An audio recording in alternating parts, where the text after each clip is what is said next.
আসসালামু আলাইকুম ভিউয়ার্স, আজ আপনাদের সামনে শেয়ার করলাম দুধের মালাই পুডিং। আশা করি ভিডিওটা আপনাদের ভালো লাগবে। প্রথমে ফ্রাই প্যানে লিকুইড মিল্ক দিয়ে দিলাম 1 লিটার। দুধ বলক এসে গেছে। বলক আসার পরে 3-4 মিনিট আরো জাল করব। এখন দুধের ভিতরে চিনি অ্যাড করে দেব। চিনিটা দিয়েও আরো 4-5 মিনিটের মতন জাল করে নিলাম। এ পর্যায়ে নামিয়ে নেব। একদম নর্মাল টেম্পারেচারের লিকুইড মিল্কের মধ্যে 1 কাপ কর্নফ্লাওয়ার দিয়ে দিলাম। 1 চা চামচ আগার আগার পাউডার দিয়ে দিব। আপনাদের কাছে আগার আগার পাউডার না থাকলে কর্নফ্লাওয়ার বেশি করে দিয়ে দিবেন, তাহলেই জমাট বেঁধে যাবে। সবগুলো একত্রে খুব ভালোভাবে মিক্সড করে নেব।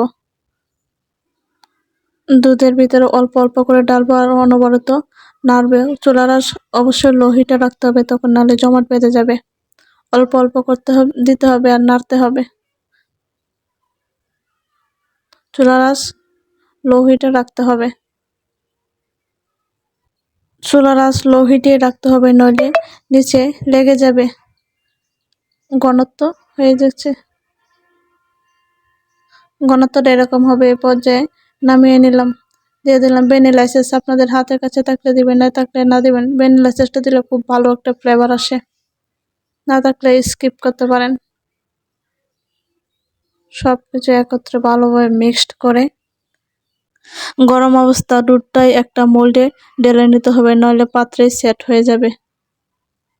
মোল্ডে ঢেলে 4-5 ঘন্টার জন্য ফ্রিজে রেখে দিলাম। 4-5 ঘন্টার পর ফ্রিজে বের করে একটা পাত্রে ঢেলে নিলাম। উপরে একটু হালকা ট্যাপ দিলাম। এই গরমের ভিতরে এই ঠান্ডা ডেজার্টটা খেলে আপনার কলিজাটা পর্যন্ত ঠান্ডা হয়ে যাবে। ভিডিওটা ভালো লাগলে পেজ ফলো দেওয়ার অনুরোধ রইল। ওকে, ভালো থাকবেন, সুস্থ থাকবেন। আল্লাহ হাফেজ।